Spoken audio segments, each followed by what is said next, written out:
1517년, 지금으로부터 약 500년 전에 유럽에서는 종교 개혁이 일어났습니다. 이때 5가지의 모토가 있었습니다. 오직 성경으로, 오직 은혜로, 오직 믿음으로, 오직 그리스도로, 오직 하나님께 영광을, 이 5가지의 모토가 있었습니다. 무슨 뜻인지는 잘 아시리라 생각이 듭니다. 마지막, 오직 하나님께 영광, 모든 것이 하나님의 영광을 위한 것임을 뜻하고 있는데요. 이 5번째 문구, 오직 하나님께 영광을, 이것을 라틴어로 하면 솔리 데오 글로리아입니다. 이 문구는 기독교인의 삶의 목적을 제시하고 있습니다. 그리고 여러 예술가들을 통해서도 잘 나타나고 사용되기도 했습니다. 특히 음악의 아버지라고 불리는 바흐는 많은 작품들의 마지막에 이 문구의 약자를 적었습니다. SDG, 무엇이죠? 솔리 데오 글로리아, 오직 하나님께 영광이라는 문구를 뒤에 적어 놓았습니다. 그래서 자신의 모든 음악이 오직 하나님을 찬양하기 위한 그런 목적이라는 것을 드러내었던 것이죠. 오늘 본문에는 하나님의 영광을 자신의 생명보다 소중히 여긴 한 소년이 나옵니다. 그는 SDG라는 문구로 자신의 신앙을 표현하지는 않았지만 골리앗 앞에서 두려워 떠는 그러한 순간에도, 모든 사람들이 그러고 있는 순간에도 하나님의 영광을 위해서 생명을 걸고 싸우기 위해 나섰던 사람이었습니다. 다윗은 한 시골 마을에서 8명의 자신을 포함해서 8형제로서, 또 그 중에 막내로서 자라나고 있었습니다. 그의 형들은 다윗 자신보다 키도 크고 용모도 준수했습니다. 다윗의 아버지 이새 또한 그에게 큰 기대를 가지지는 않았습니다. 그래서 형들에게는 여러 가지 중요한 일을 맡겼지만 다윗에게는 가장 중요하지 않아 보이는 일을 맡겼습니다. 그 중에 하나가 바로 양을 치는 일이었습니다. 다윗의 아버지 이새는 그에게 적은 무리의 양떼를 치게 했습니다. 다윗은 양떼를 칠 때에 항상 물맷돌과 악기를 들고 다녔습니다. 종종 양떼들이 며칠 동안 먹을 수 있는 그런 풀이 있는 들판에 이르게 되면 한가한 시간이 생겼기 때문에 그렇죠. 그럴 때마다 그는 물맷돌을 던지는 연습도 했고 또 수금이라는 악기를 켜면서 하나님을 찬양하기도 했습니다. 그는 원하는 곳에 정확하게 맞출 수 있는 물맷돌 실력을 가지고 있었습니다. 그리고 악기도 잘 다루게 되었습니다. 그는 옛 조상들이 불렀던 찬양을 부르면서 하나님께 영광을 돌렸습니다. 그리고 양들도 세심하게 돌보았습니다. 그렇다고 해서 양을 치는 일이 항상 이렇게 평화로워 보이는 그런 모습만 있었던 것은 아니었죠. 때로는 곰이 나타나서 양들을 물었습니다. 사자가 나타나서 새끼 양을 사냥했습니다. 그럴 때 다윗은 자신이 그동안 연습했던 물맷돌을 들어서 돌을 날렸습니다. 그렇게 맹수들의 입에서 양의 새끼들을 구해내었죠. 그리고 곰이나 사자가 일어나서 다윗을 공격해오면 다윗은 그 수염을 잡고 쳐서 죽였습니다. 그가 믿는 하나님께서 다윗을 곰과 사자의 발톱으로부터 지켜주셨기 때문에 이와 같은 일이 가능했습니다. 그러던 어느 날 다윗은 아버지의 심부름으로 전쟁터에 나가 있는 3명의 형들이 전쟁터에 나가 있는 그곳에 가게 됩니다. 그리고 그곳에서 주체할 수 없는 분노를 느끼게 됩니다. 자신을 곰과 사자의 발톱에서 지켜주셨던 하나님이 그 전장 한가운데에서 적군인 블레셋의 장수 골리앗이라고 하는 장수의 입을 통해서 부정되고 무시당하고 멸시당하고 있었기 때문에 그랬습니다. 골리앗이라는 장수는 우리가 잘 알고 있듯이 거인이었습니다. 오늘날의 그 미터 단위로 환산을 하면 그의 키는 약 2.9m에서 3m에 다다랐습니다. 우리나라의 최장신 씨름 선수가 있었죠. 격투기 선수가 있었죠. 최영만 선수가 약 2m 17cm라고 합니다. 그러면 2m 90, 3m면 어느 정도죠? 허리 하나는 더 큰 그런 키를 가지고 있었던 것이죠. 골리앗이 입었던 갑옷의 무게만 해도 약 60kg 정도 되었습니다. 성인 한 사람의 무게이죠. 그리고 그가 사용했던 창 대가 말고 날 부분의 무게만 해도 7kg 정도 되었다고 합니다. 그의 피지컬을 보면 곰이나 사자라 할지라도 맨손으로 찢어 죽일 수 있을 것만 같은 그러한 피지컬을 가지고 있었던 것이죠. 이스라엘 군인들은 골리앗의 피지컬에 압도당했습니다. 그래서 싸워도 질 것이 뻔하다라는 생각에 이미 패배의식을 가지고 두려움에 떨고 있었습니다. 골리앗이 하나님을 욕하고 이스라엘 군을 도발하고 비웃어도 그들은 가만히 있었습니다. 떨고 있었습니다. 다윗은 그런 모습을 보면서 분노가 생겼습니다. 이런 것을 우리는 의분이라고 합니다. 의로운 분노. 그리고 소리칩니다. 이 할례받지 않은 블레셋 사람이 누구이기에 살아계시는 하나님의 군대를 모욕하느냐. 그리고 그의 그 목소리와 그의 그 용기가 사울 왕에게까지 들려지게 됩니다. 그래서 사울 왕은 다윗을 부르게 되죠. 다윗의 용모를 보고 그가 군인이 아니라 목동의 모습임을 보면서 다윗을 전장에 내보내지 않으려고 했었습니다. 그러나 다윗의 기백과 그의 믿음을 보고 그가 이스라엘군을 대표해서 골리앗과 싸우는 것을 허락해 줍니다. 그리고 우리가 아는 바대로 다윗의 물맷돌은 골리앗의 이마에 박히고 그 거인은 맥없이 쓰러집니다. 그것이 우연이었을까요? 아니었을까요? 우연이 아니었습니다. 골리앗보다 크신 하나님의 능력이 소년 다윗과 함께 하셨던 것이었고 하나님의 군대와 함께 하신다는 것을 그렇게 보여주셨던 것입니다. 다윗은 쓰러진 골리앗의 칼을 빼서 그의 머리를 뱁니다. 이 모습을 본 블레셋 군인들은 겁에 질렸습니다. 그리고 도망합니다. 그리고 이 모습을 지켜본 이스라엘 군인들은 사기가 올라서 소리를 지르며 그들을 추격하고 그들을 멸절시킵니다. 하나님은 왜 이스라엘 군인들이 아닌 소년 다윗을 통해서 골리앗을 쓰러뜨리셨을까요? 군인이 아닌 목동을 통해서 이와 같은 큰 일을 행하셨을까요? 그것은 하나님의 하나님 되심을 나타내기 위함이었습니다. 그리고 이 다윗이 그렇게 쓰임받을 수 있었던 이유는 군인들은 하나님의 영광보다는 자신의 생명을 소중히 여겼지만 다윗은 자신의 생명보다 하나님의 영광을 더욱 소중하게 생각했기 때문에 다윗을 통해서 하나님께서 큰 승리를 주셨던 것입니다. 그리고 결국 다윗은 하나님께서 세우셨기 때문에 왕이 되었습니다. 오늘은 다윗의 모습을 통해서 하나님의 영광을 위하는 사람의 모습을 구체적으로 세 가지 살펴보기를 원합니다. 첫째로 하나님의 영광을 아는 사람은 육체적인 두려움을 이깁니다. 우리가 먼저 생각해 볼 것이 있는데요. 하나님의 영광을 위하는 사람에게 있어서 아군과 적군을 나누는 기준은 무엇일까요? 우리 사무엘상 17장 26절 말씀, 오늘 읽지는 않았지만 앞에 말씀 한번 보겠습니다. 26절입니다. 18장 26절이네요. 18장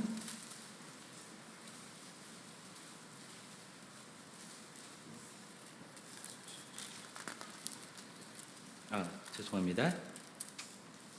17장 26절입니다. 함께 읽겠습니다. 다윗이 곁에 서 있는 사람들에게 말하여 이르되 이 블레셋 사람을 죽여 이스라엘의 치욕을 제거하는 사람에게는 어떠한 대우를 하겠느냐? 이 할례받지 않은 블레셋 사람이 누구이기에 살아계시는 하나님의 군대를 모욕하겠느냐? 아멘. 여기서 보면은요, 할례받지 않은 블레셋 사람 그리고 살아계시는 하나님의 군대, 이것이 아군과 적군으로 구분이 되어 있죠. 다윗은 무엇을 기준으로 아군과 적군을 나누었습니까? 하나님의 편에 있으면 아군, 하나님을 대적하면 적군으로 나누었습니다. 우리 가족, 내 민족, 그러면 내 편 아니면 반대편 이렇게 나눈 것이 아니라 하나님의 편이면 아군이고 하나님을 대적하면 적군으로 나누었던 것이죠.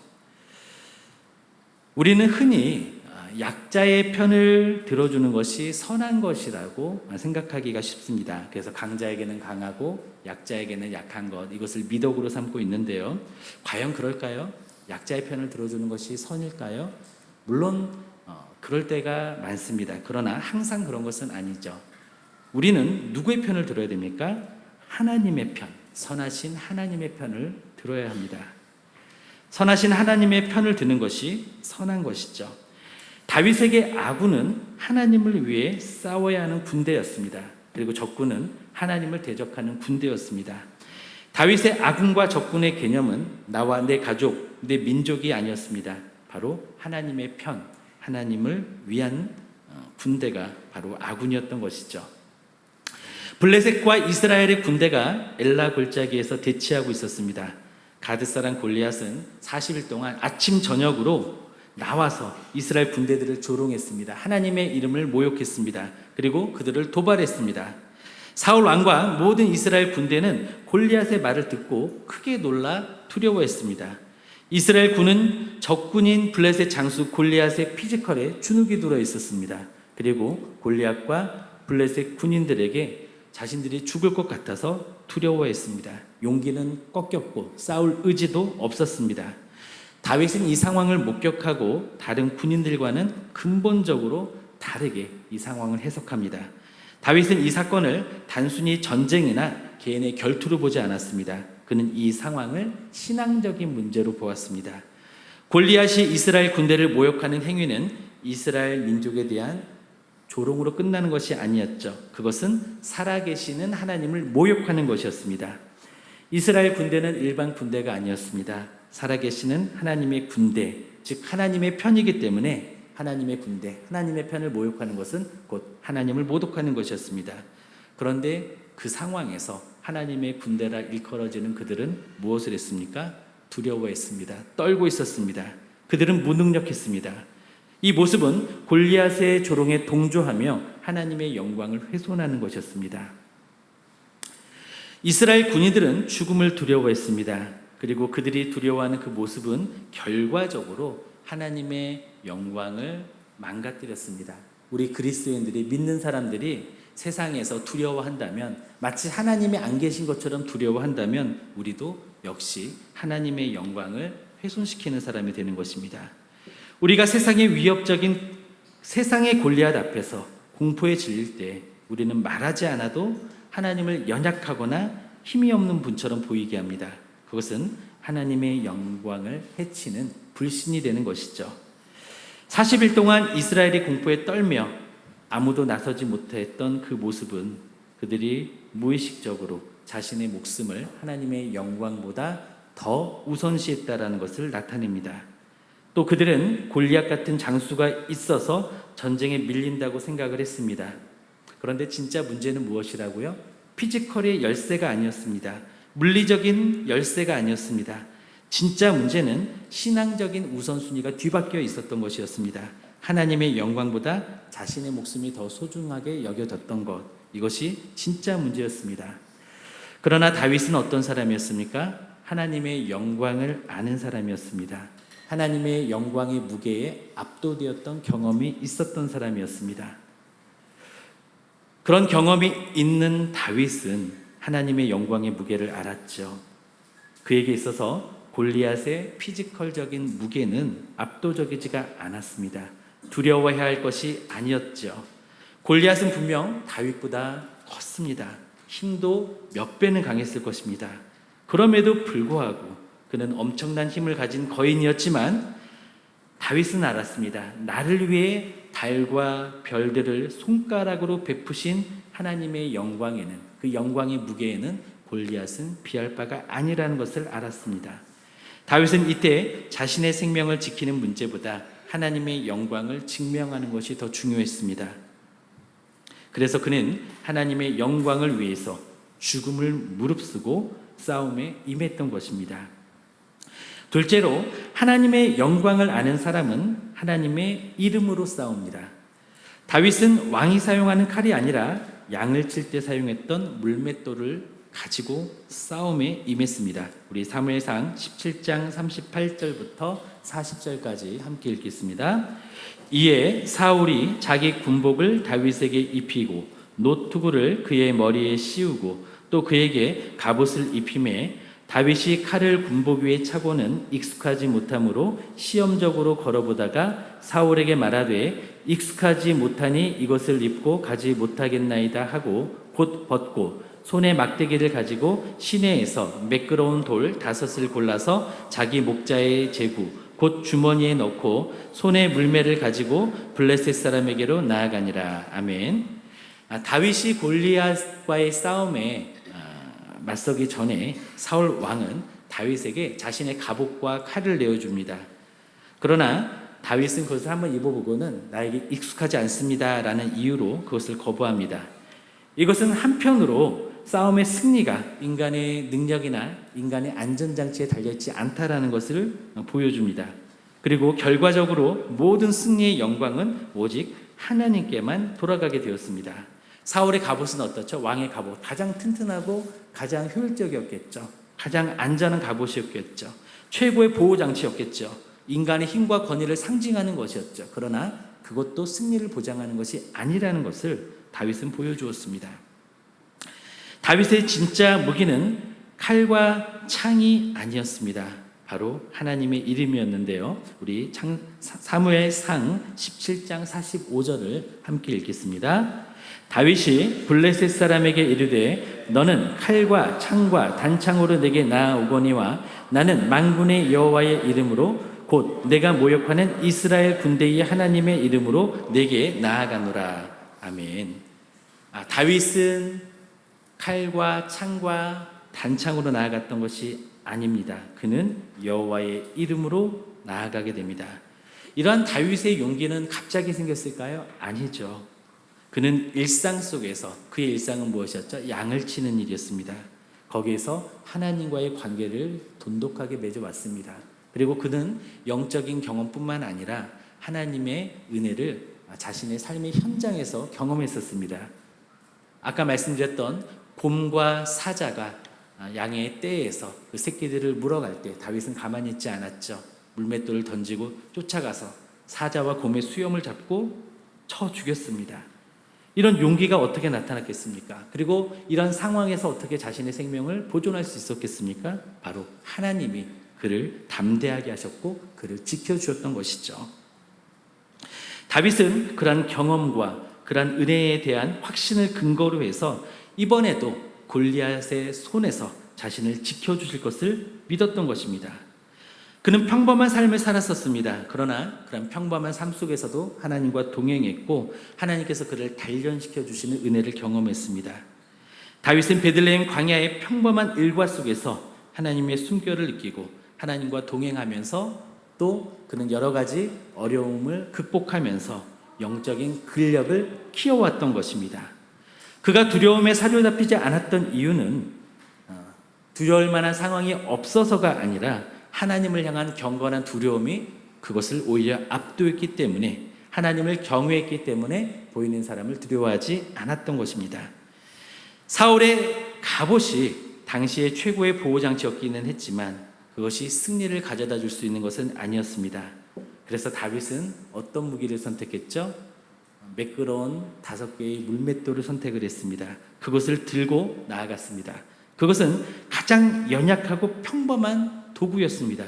그것은 어찌 보면 골리앗의 창과 방패와 칼과 단창 앞에서는 있으나 마나해 보이는 그러한 작은 것이었습니다.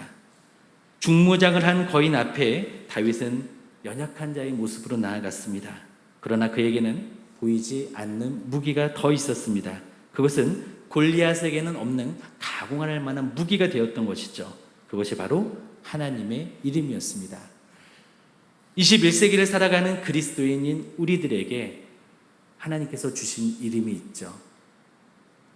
바로 무엇입니까? 예수 그리스도의 이름입니다. 우리는 그 이름의 권세를 사용해서 전능하신 하나님께 그리고 우리의 아버지가 되신 하나님께 담대하게 믿음으로 기도할 수 있습니다.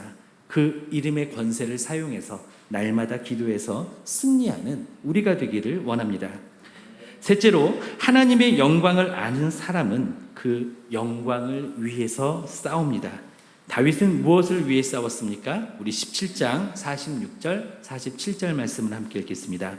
오늘 여호와께서 너를 내 손에 넘기시리니 내가 너를 쳐서 내 목을 베고 블레셋 군대의 시체를 오늘 공중의 새와 땅의 들짐승에게 주어 온 땅으로 이스라엘의 하나님이 계신 줄 알게 하겠고 또 여호와의 구원하심이 칼과 창에 있지 아니함을 이 무리들에게 알게 하리라. 전쟁은 여호와께 속한 것인즉 그가 너희를 우리 손에 넘기시리라. 아멘. 다윗은 하나님의 명예를 회복하고 하나님의 능력을 선포하기 위해서 목숨을 걸고 싸웠습니다. 다윗은 전쟁이 개인의 명예나 민족의 독립을 위한 것이 아니라는 것을 알았습니다. 그리고 그는 그렇게 여기지도 않았습니다. 그의 궁극적인 목표는 무엇이었습니까? 만방에 여호와 하나님의 이름이 알려지게 하는 것이었습니다. 그는 온 땅으로 이스라엘에 하나님이 계신 줄을 알게 하리라 이렇게 선포를 했습니다. 또한 다윗은 여호와의 구원하심이 칼과 창에 있지 않다라는 것을 모든 무리에게 알게 하기 위하여 즉 하나님의 영광을 위해서 그는 이것을 선포하고 싸움의 자리에 임합니다. 이 고백은 다윗 자신이 내 목숨을 바쳐서라도 이루고자 했던 최종 목적이었던 것이죠.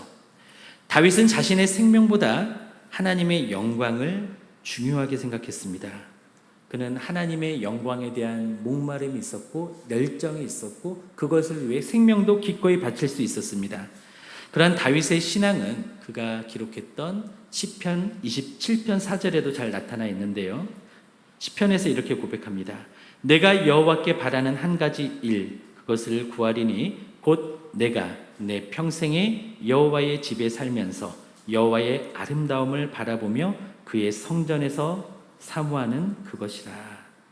다윗은 이것을 단 하나의 소원으로 여겼습니다. 하나님의 영광을 사모해서 하나님의 성전에서 주의 성소에서 사는 것 이것이 그의 평생의 소원이었다라는 것입니다. 그는 이것을 위해서라면 생명도 기꺼이 바칠 수가 있었습니다. 다윗은 이스라엘 역사상 가장 존경받는 왕입니다. 현재도 이스라엘 사람들은 유대인들은 다윗을 가장 존경합니다.